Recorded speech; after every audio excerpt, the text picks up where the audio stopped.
않고요. 이게 너무나 무지하게 전 세계적으로 감염이 되다 보니까 집단 면역이 형성된 것이 아니냐라고 추측을 하고 있습니다. 인수공통 감염병으로 가장 많은 사망자를 낸 거는 우연히 가리키는데 인플루엔자 아닐까요? 천연두 아니에요. 사람들이 천연두가 인수공통 감염병인 줄 알거든요. 인수공통 감염병 아니에요. 사람만 걸려요. 천연두가 감염병 중에서 가장 사람을 많이 죽인 거예요. 왜냐면 패스트보다 더 많이. 약 600m 앞 장안사거리에서 순회 3동 방면 사람들이 좌회전입니다. 많이 헷갈리는 이유가 원숭이 두창은 인수공통이에요. 근데 천연두는 인수공통이 아니에요.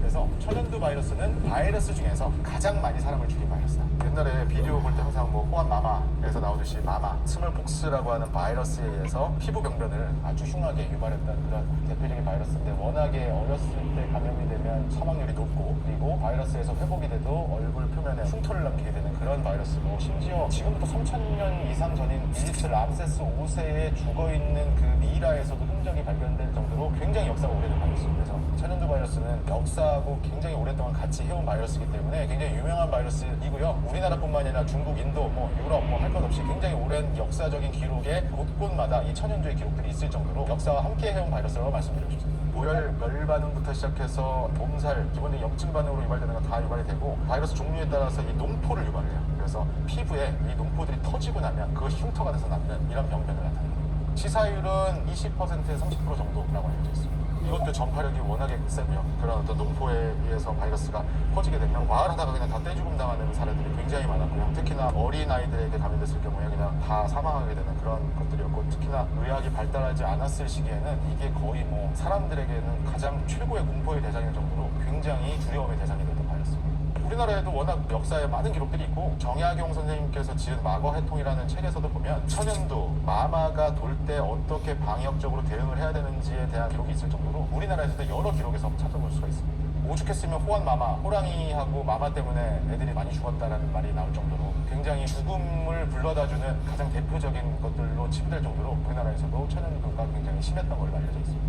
우두법 전에 인두법이라는 게 있었어요. 근데 인두법이 뭐냐면 중국이나 인도의 고전 의학 기록에 굉장히 많이 소개가 되고 있는데 근데 백신의 개념을 어렴풋이 알았던 거죠. 그러니까 뭐냐면 한 번 앓고 났던 사람은 천연두에 절대 안 걸리네? 이거를 오랜 관찰로 습득을 한 거예요. 아 그러면 얘를 한번 걸리게 해야 되겠다라고 생각을 할 수 있는데 걸리면은 30% 죽게 되니까 이게 굉장히 도박이잖아요. 그래서 이제 어떻게 했었냐면 천연두에 의해서 생긴 상처의 고름 이런 걸 긁어서 그걸 막 말려가지고 중국 같은 경우에는 사람 코 안으로 이렇게 훅 불어가지고 그 고름을 갈아놓은 거를 약 300m 앞 장안사거리에서 순회 3동 방면 좌회전입니다. 인두법은 뭐가 단점이겠어요? 실제 감염된 사람의 몸에서 바이러스를 직접 옮긴 거니까 운이 나쁘면 죽을 수 있잖아요. 부작용이 사망이에요. 그래도 그냥 무방비로 걸리는 것보다 이렇게 인두법을 하니까 잠시 후 훨씬 더 생존이 높아지더라는 것을 경험치로 알고 있습니다. 그래서 이제 인두법이 15세기, 16세기에도 한참 기록들이 다 있어요. 특히나 중국이나 인도 이런 데 인두법의 기록들이 있습니다. 근데 백신의 아버지라고 불리는 에드워드 제너 박사가 1700년대 말에 희한하게 우두에 걸렸던 소에 젖을 짜는 소녀들은 척전주에 절대 안 걸리는 걸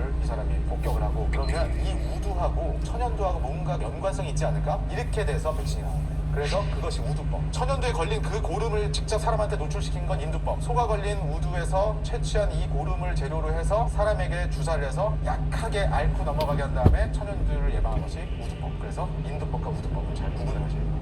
이게 지금 저도 문헌상으로만 봤는데 천연두 바이러스가 종식된 이후에 미국과 소련이 서로 폐기하는 거야 라고 하고 둘 다 폐기를 안 했대요. 그래서 이제 양쪽 국가의 비밀 연구소에 보관이 돼 있다라고는 알려져 있는데 2000년대 초반에 나온 여러 가지 보고서 보도들을 보면 북한 같은 경우도 아직도 천연두를 생물학적 무기로 보유하고 있다는 기록들이 굉장히 공신력 있는 기관들의 매체에서 보고가 되고 있는 걸로 봐서 새롭게 감염자 자체가 나오는 거는 없지만 이렇게 각 국가들이 보관하고 있는 바이러스들이 만에 하나 유출이 될 경우에는 문제가 될 수 있을 것 같습니다. 왜냐하면 지금은 천연두 백신을 하진 않죠. 백신을 하지도 않고 감염자 수가 없었기 때문에 면역이 전혀 없는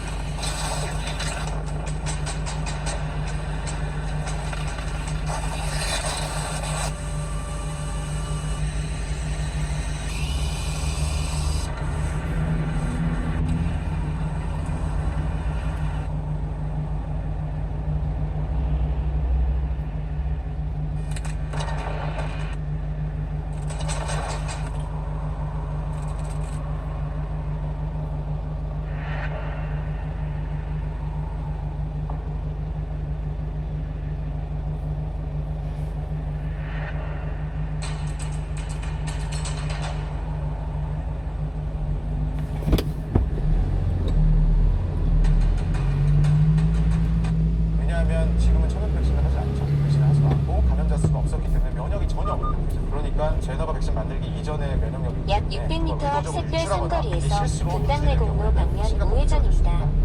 지금 우리 뭐 인플루엔자 타미플루처럼 천연두의 특효한 치료제는 없고요. 다만 워낙 백신의 효과가 좋기 때문에 백신으로 약 600m 앞 신호 위반 및 시속 30km 단속 구간입니다. 세포에 배합된 생바이러스 자체를 백신으로 쓰는 경우 생바이러스 자체가 병원 약 300m 앞 샛별 삼거리에서 분당 내공로 방면 우회전입니다.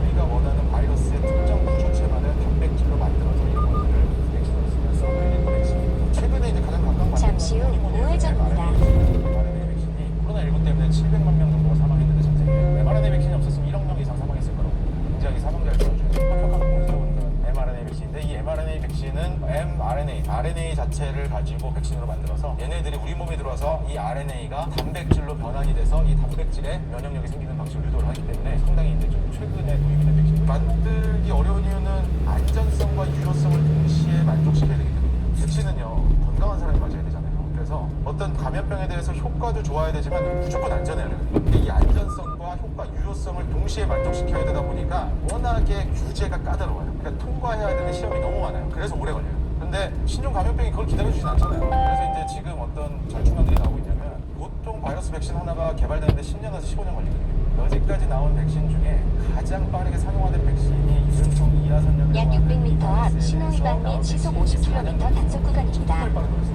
약 600m 앞 초림 삼거리에서 순회 일동 행정복지센터 방면 좌회전입니다. 하는 것은 기존의 어떤 백신 플랫폼보다 이 스피드로는 따를 수 있는 백신이 없어요. 그래서 지금 이제 백신에 대한 대응 전략이 어떻게 가고 있냐면 정말 코로나19처럼 코로나 2025년에 코비드 25가 또 왔어요. 그러면 속도 자체는 mRNA를 따라갈 수 없기 때문에 한 6개월 만에 mRNA 백신을 약 300m 앞 초림 삼거리에서 순회 일동 행정복지센터 방면 좌회전입니다. 일단 급한불은 mRNA 백신으로 끄고 2년 정도 지난 다음에는 기존의 백신으로 대응하고 잠시 후 좌회전입니다. 이렇게 설명을 드릴 수 있어요. 속도가 빠르긴 했지만 안전성을 담보해야 되는 여러 가지 테스트 절차를 뛰어넘은 건 없어요. 다 거치긴 했어요. 그런데 화이자 같은 경우는 바이러스가 나온 지 2달 만에 인체 임상 들어갔거든요. 그러니까 워낙 개발 속도를 빠르게 하다 보니까 이렇게 아주 적은 빈도로 나타날 수 있는 부작용에 대해서 다 인지를 못한 건 사실이죠. 저는 확실하게 말씀드릴 수 있는 건 그럼에도 불구하고 이런 부작용에 대해서는 계속해서 확인하고 대응을 하고 또는 그거에 대해서 보완 조치를 해야 되겠지만 이 백신이 도입돼서 사망률 자체를 획기적으로 낮춘 거는 폄훼할 수 없다고 생각합니다. 치료제는 만들기가 어려운 이유가요. 첫 번째가 잠시 후 일단 우회전입니다. 바이러스 종류가 너무 많아요.